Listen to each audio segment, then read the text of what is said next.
of women and children in the Darfur region. As we speak, war criminals facing international sanctions, Hemeti and his 4 wives, they have been issued with diplomatic passports by Kipchumba Murkomen. That warlord who has international sanctions has been given a home in Ruda with his 4 wives that is guarded by the General Service Unit. This is very embarrassing to the Kenyan nation, that a war criminal facing sanctions by the United Nations, the European Union, and indeed the whole world has been given refuge in Kenya and is enjoying privileges meant for the Kenyan people.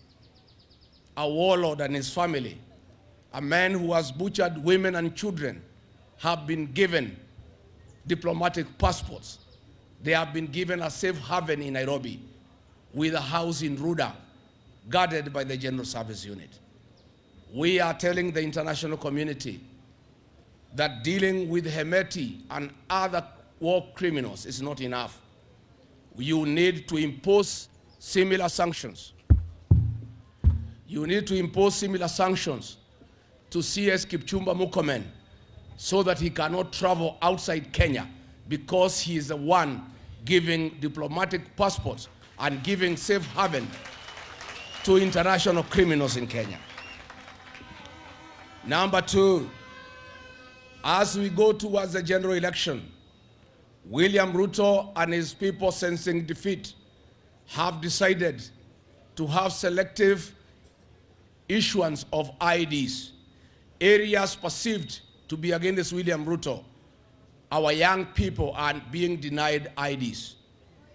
In Nakuru, communities that support William Ruto are being issued IDs within 2 or 3 days, and chiefs from those communities are collecting the IDs and taking them home to the young people. Communities perceived to be against William Ruto are taking between 3 to 4 months for their IDs to be processed. We want to call on William Ruto and the government to stop selective issuance of IDs. They should stop discrimination. All Kenyan children deserve IDs, whether they support or oppose William Ruto. And we are putting the Registrar of Persons on notice. If this discrimination does not stop, we shall request our young people, the Gen Zs, to occupy the registration centers, the Huduma centers, and your offices in Nairobi.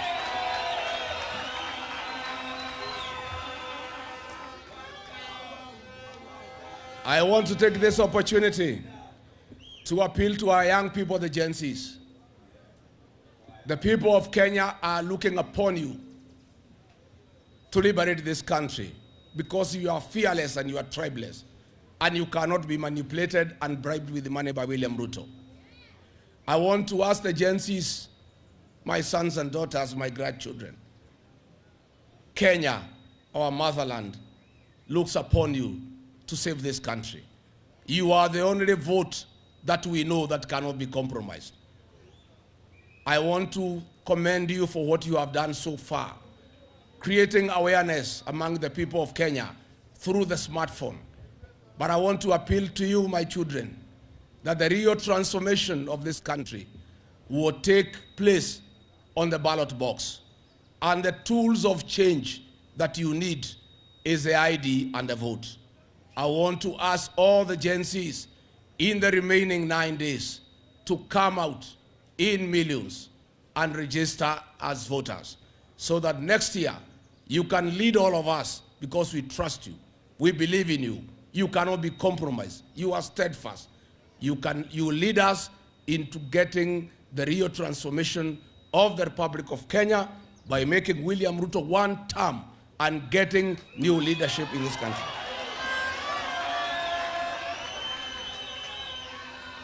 I want to tell the Gen Zs to bear with us and forgive us for having hijacked your slogan, Tuko Kedi. We have no ill will. We are just envious. We like it. We are supporting what you have started. We are saying you have done the right thing. You are leading and we are following. Let the young people continue leading us to register as voters. This address will not be complete without telling the people of Kenya the challenge that we face as a country in matters health. SHA, that monster by William Ruto and Aden Duale, is the greatest fraud since the history of independent Kenya. It was a scheme to steal 104 billion Kenya shillings from the people of Kenya. The previous NHIF had proposed a system upgrade at a cost of 800 million to address the challenges that were facing the defunct NHIF. William Ruto and company, in a scheme to defraud the people of Kenya and steal from them, came up with this monster called SHA and got a system that is costing 104 billion.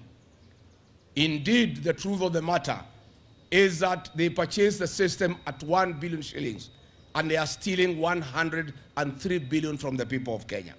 SHA cannot work, and it will not work, and it will collapse within 6 months. It was never meant to work. It was never meant to address the challenges that face the health sector. SHA was a scheme to defraud the people of Kenya 104 billion.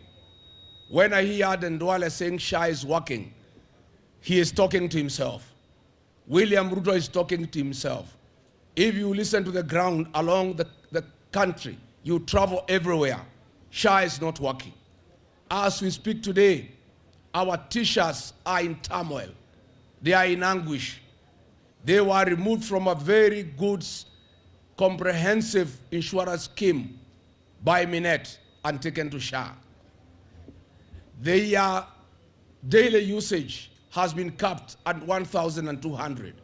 There is no hospital in Kenya where anybody can get any medical attention at a cost of 1,200. Even basic consultation in medium and small hospitals is 3,000 per visit. The teachers are in trouble. The previous insurance scheme was providing for them last expenses. In case a teacher passes on, there was money for the funeral. That is not provided by SHA. The leadership of the two unions, NAT and KUPPET, have been compromised by Ruto and Duale and taken our teachers, our professionals, into SHA that is not working. Many teachers have talked to me. I encourage them to demand from their union leaders the immediate exit from SHA and they go back to a private insurance that can take care of our teachers, our professionals, very important people who have a very important task to take care of our young children and to create the human resource required for the development of our country. The same challenge is facing our police officers. They were previously in a good insurance scheme by APA. Again, they have been taken to SHA. Most police officers have talked to me and they have really complained that SHA is not working. And the police officers are demanding that they should move from SHA. If that is not enough, SHA will not work. As we speak today, they have a debt of 98 billion to the defunct NHIF, to faith-based institutions, and to hospitals that have lodged claims. And as I said, the system, the network, the IT system that supports SHA is in Dubai, is not here in the country. I challenge Aden Duale to get the men and women of press before the state and show them where the IT capacity is domiciled here in Nairobi or elsewhere in the country. Claims are being processed in Dubai. And as I said, that company in Dubai, owned by Duale, is being paid 600 million every month on the 2nd of every month. And that is why there is no money to pay the other claims. That is why I want to ask Aden Duale, leave Uhuru Kenyatta alone, address the challenges of SHA.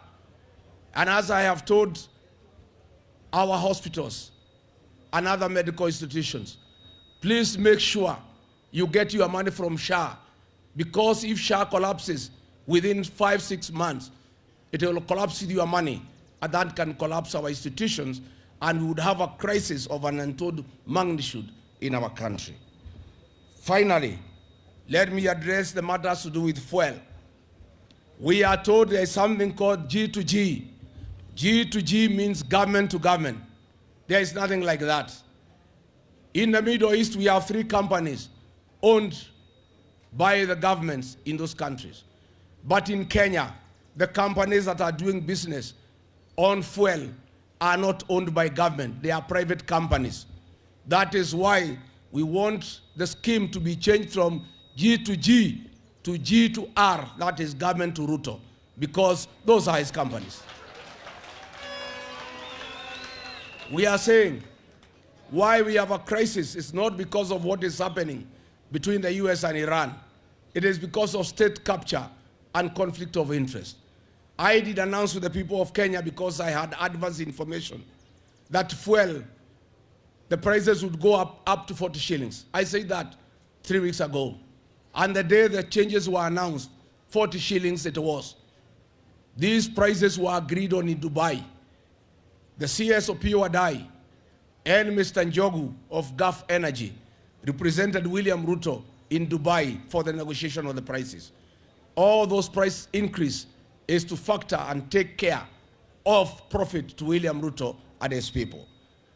We gave 7 days to William Ruto to consider removing 16% VAT, doing away with 7 shillings fuel levy, and scrapping the G2R program so that we can open up fuel importation to market forces.